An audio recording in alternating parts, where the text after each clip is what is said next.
नमस्ते, अभिवादन आपका इनोसेंट इन्वेस्टर के इस नए वीडियो में आपके लिए डिस्क्लेमर। उसके बाद बात करेंगे पीवीआर की। पीवीआर इस वक्त 1475 रुपये के आसपास ट्रेड कर रहा है। रिजल्ट आया इनका, रिजल्ट का पूरा एक्सप्लेनेशन आपको देते हैं और फिर आगे बढ़ेंगे, चार्ट पर एक्सप्लेनेशन देंगे आपको क्या करना चाहिए। अगर आप रिजल्ट में ओवरऑल सिनारियो की बात करोगे तो कंपनी ने हमारे सामने लॉस पेश किया है और ये लॉस कितना बड़ा है उसको हम समझने की कोशिश करेंगे। अगर आप सिर्फ और सिर्फ ऑपरेशंस पे फोकस करोगे तो सारा सिनारियो आपको यहीं से समझ में आ जाएगा कि कोविड के सिचुएशन में अगर कोई एक बिजनेस जहां पर बड़ा इम्पैक्ट हो सकता था तो वो बिजनेस सिनेमाज का था और ये उन बिजनेसेस में से एक है जहां पर बड़ा डेंट पड़ा हुआ है। अगर आप यहाँ पर रेवेन्यू की बात करेंगे 4,540 लाख रुपए, अगर इसको हम करोड़ में कन्वर्ट करें तो अपॉन 100 करेंगे जो कि हो जाएगा लगभग 45 करोड़ रुपए ये कमा पाए अपने ऑपरेशन से। अब सोचिए सिर्फ 45 करोड़ रुपए की ये कमाई कर सके।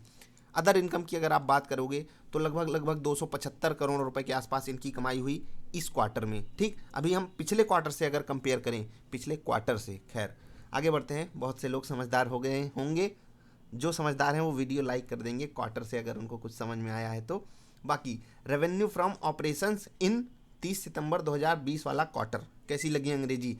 यहाँ पर जो रेवेन्यू हुआ था वो था 40 करोड़ रुपए का और यहाँ पर भी कोविड की सिचुएशन थी। और यहाँ पर हम 9 महीने की पीरियड में नहीं जाना चाहते, अभी हम क्वार्टर ऑन क्वार्टर इसको मतलब समझने की कोशिश कर रहे हैं कि पिछले क्वार्टर से इस क्वार्टर में क्या सिचुएशन रही है और फिर जब हम जाएंगे कौन से क्वार्टर में, पिछले वाले साल के क्वार्टर में, तो यही वाला पिछला साल है। अब यहाँ पर इतना बड़ा वो हमें रेवेन्यू दिखाई दिया, हमने सोचा ये 9 महीने वाला है। अब देख लीजिए इतना फ़र्क पड़ा है। अगर आप यहाँ पर कैलकुलेट करोगे तो 915 करोड़ रुपए की इनकम हुई थी इनकी, कहाँ से, अपने ऑपरेशन से, यानी कि जो ये मूवीज़ लोगों को दिखाते थे वहाँ से 915 करोड़ रुपए कमाते थे। और अभी सिचुएशन क्या है, 45 करोड़ भी कमाने के लाले पड़ रहे हैं। आगे बढ़ते हैं। अगर आप वहाँ पर अदर इनकम वगैरह की बात करोगे तो वहाँ से यहाँ पर बहुत बड़ा ड्रॉप आया है। यहाँ पर अगर आप देखोगे पिछले क्वार्टर से, जो जस्ट पिछला क्वार्टर था, वहाँ से थोड़ी सी इंप्रूवमेंट हमको दिखाई दे रही है। जो लॉकडाउन में कुछ ईज मिला था, मतलब जो छूट मिली थी उसका थोड़ा सा एडवांटेज मिला है।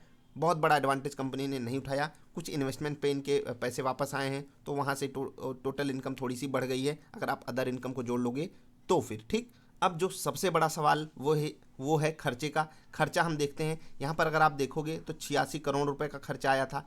पिछले क्वार्टर में देखोगे 38 करोड़ रुपए का खर्चा आया था, सॉरी 865 करोड़ रुपए का खर्चा आया था। और यहाँ पर 389 करोड़ रुपए का खर्चा आया था पिछले क्वार्टर में। इस बार आया है 393 करोड़ का खर्चा। अब मुझे एक चीज़ थोड़ी सी ये ऑड सी लगती है कि ये डेटा कोई मिलियन में लिखेगा, कोई करोड़ में लिखेगा, कोई लाख में लिखेगा, कोई डॉलर में भी लिख देता है। तो मैं एक गुजारिश चाहता हूँ सेबी से कि भैया रिजल्ट कोई भी पेश करे इंडियन करेंसी में पेश करे, एक उसको दे दीजिए कि लाख में पेश करे, करोड़ में पेश करे या अरब में पेश करे या चवन्नी अठन्नी में, जिसमें भी पेश करना हो, एक चीज़ पे पेश करें। ये कंपनियां अलग अलग जब पेश करती हैं थोड़ा सा सिचुएशन अलग हो जाती है। और सभी को तो पता है कि एक बंदा कम से कम 10-15 कंपनी में तो पैसा लगाता ही है और अगर उसको रिजल्ट समझने की मतलब इतनी जद्दोजहद करनी पड़ेगी तो कम से कम इतनी छूट हमको मिलनी चाहिए। एक तरफ ये बात, आगे बढ़ते हैं। अब हम ओवरऑल सिनारियो की बात करते हैं कि कंपनी को प्रॉफिट कितना आया या लॉस कितना आया, क्योंकि अगर आप यहाँ पर खर्चे और ये जोड़ोगे ओवरऑल सिनारियो में तो आपको पता चलेगा 320 करोड़ रुपए की कमाई हुई, 393 करोड़ का खर्चा हो गया। तो यहाँ से अगर आप निकाल पाते हो तो 73 करोड़ रुपए का यहाँ पर आपको लॉस दिखाई देगा। लेकिन ये लॉस कहाँ से कम होता है, जो इनको टैक्सेस में छूट मिलती है, क्योंकि जब कंपनी लॉस पेश करती है उसका टैक्स का सिनारियो चेंज होता है। तो ओवरऑल अगर हम सिचुएशन की बात करें, जो टोटल कॉम्प्रिहेंसिव इनकम हुई है वो 4,928 लाख रुपए, यानी कि ओवरऑल सिनारियो में अगर हम बात करेंगे 49 करोड़ रुपए का इनको लॉस हुआ है। पिछले क्वार्टर में अगर हम बात करें 184 करोड़ रुपए का नुकसान हुआ था। पिछले साल के इस क्वार्टर में बात करें तो कितने का प्रॉफिट हुआ था, 36 करोड़ रुपए का प्रॉफिट हुआ था। अब इसको हम थोड़ा सा यहाँ आपको दिखाना चाहते हैं, रेवेन्यू कितना तगड़ा आया था और प्रॉफिट कितना तगड़ा, मतलब कितना कम हुआ था इस कंपैरिजन में। इसका मतलब क्या है, कंपनी के खर्चे बहुत बड़े हैं, यानी कि कंपनी जो स्मॉल कैप, पहले तो समझ लीजिए स्मॉल से मिड बनी है, अभी आगे बढ़ेगी, उसको जाने दीजिए, सिचुएशन को समझिएगा बात को, कि कंपनी अभी अपने पूरे के पूरे पैसे का उपयोग करके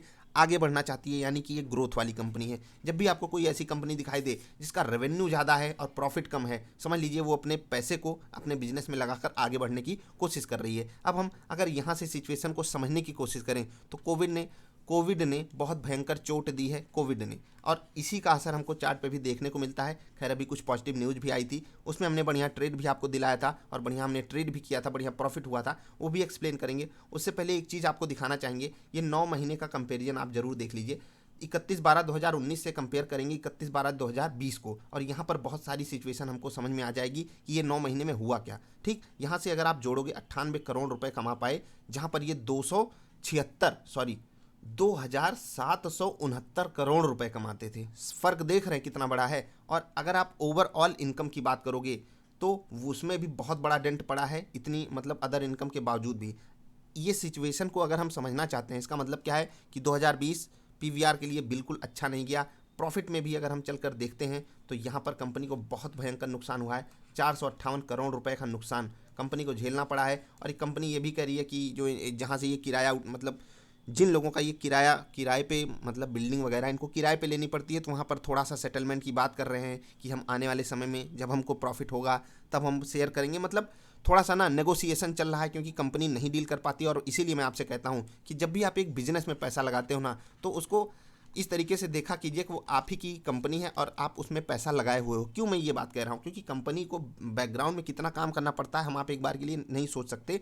इसीलिए हम सोचते हैं हम शेयर खरीद के बैठ गए हैं, कल हमारा शेयर ऊपर जाना चाहिए, हम बेच कर निकल जाए, हमें प्रॉफिट हो जाए। लेकिन रियलिटी में कंपनी को कितना काम करना पड़ता है। देखिए, नेगोशिएशन इनको करना पड़ रहा है कि आने वाले समय में हमारा बिजनेस प्रॉफिटेबल होगा, हमारे नाम की वैल्यू है तो हम आपको चुका देंगे, हमें छूट दे दीजिए, हम ये कर लेंगे, हम ये साइन कर लेंगे। मतलब ढेर सारी बातें हैं। अगर आप रिजल्ट पढ़ना चाहते हो तो बीएससी या एनएससी इंडिया से डाउनलोड करके जरूर पढ़िएगा, अगर आपके पास स्टॉक है। अब चलते हैं चार्ट पर। चार्ट पर असली एक्सप्लेनेशन आपको मिलेगा।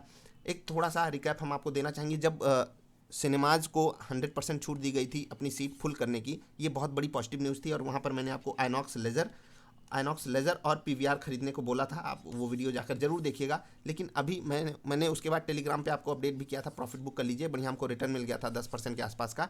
अभी ये सिचुएशन जहाँ पर है उसको समझिएगा। कंपनी जो लॉस पेश की है, क्या ये एक्सपेक्टेड था? जी हाँ, एक्सपेक्टेड था, सबको पता था। इसलिए ऐसी गिरावट नहीं आएगी जो हमको समझ में ही ना आए।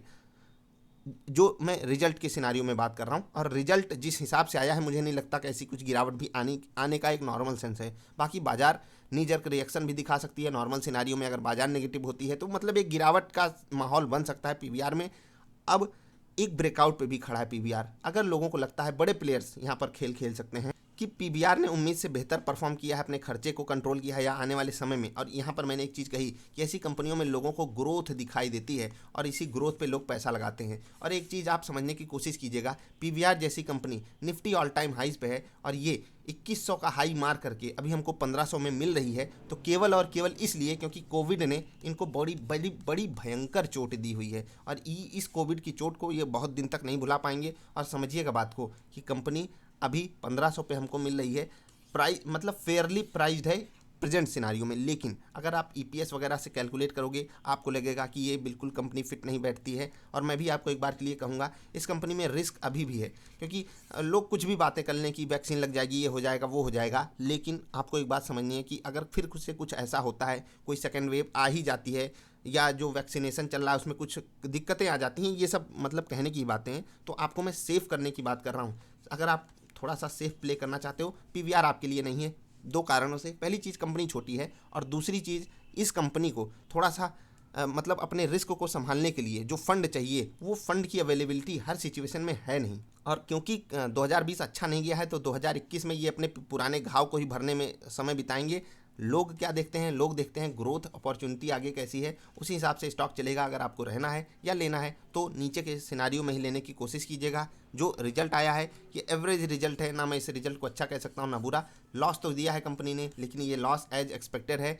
लोग कुछ भी कह सकते हैं आपसे, लेकिन मैं जाते जाते आपसे दो बातें कहना चाहूँगा। पहली चीज़, अगर आपको ट्रेड करना है तो इस ब्रेकआउट के ऊपर ही अब आपको खरीदारी करनी है, जो कि 1500 का लेवल है। 1500 के नीचे आपको इसमें खरीदारी नहीं करनी है। उसके ऊपर आप खरीद के 1500 के नीचे 1.5-2% के आसपास का स्टॉप लॉस लगा सकते हो। क्लोजिंग बेसिस पे आप ट्रेड में बने रह सकते हो। ये हो गई ट्रेडिंग अपॉर्चुनिटी। ट्रेड आप ऐसे कर सकते हो। अगर आपको मतलब लॉन्ग टर्म के लिए लेना है तो भी आप एक बार के लिए, अगर इसमें कोई भी डिप आती है 1250 रुपये तक की, प्रेजेंट मार्केट सिनारियो में जहाँ पर निफ्टी 2-4-600 पॉइंट ऊपर नीचे गोते खाती रहे, तो आप ये स्टॉक यहाँ पर चूज कर सकते हो। बाकी निफ्टी में अगर कोई बड़ी गिरावट आती है, यहाँ पर भी बड़ी गिरावट हमको देखने को मिलेगी, क्योंकि डेंट अभी बरकरार रहने वाला है आने वाले समय में भी। तो थोड़ा सा आप भागा दौड़ी मत कीजिएगा। ट्रेड आप बिल्कुल कर सकते हो 1500 के ऊपर अगर निकलता है। हम ट्रेड का सजेशन भी आपको यहाँ पर दे रहे हैं। थोड़ा सा सिनेरियो समझ लीजिएगा, पैटर्न समझ लीजिएगा। इंट्राडे वाला पैटर्न थोड़ा समझेंगे तो ज़्यादा बेटर रहेगा आपके लिए, क्योंकि वहीं से आप एक ट्रेंड सेट करके बढ़िया ट्रेड पकड़ सकते हो। अभी के लिए इतना ही। आई होप आपको वीडियो पसंद आई होगी। कंपनी लॉस की है, लेकिन कंपनी बुरा नहीं की है, इतना समझ लीजिए। कुछ और कारणों से लॉस आया है। अभी के लिए इतना ही। मिलेंगे फिर से किसी अच्छी वाली वीडियोज में। वीडियो पसंद आई तो लाइक कर देना, चैनल पसंद आया तो सब्सक्राइब कर लेना, क्योंकि इसमें आपका फायदा है, कंपनी का भले नुकसान हुआ हो। Bye bye.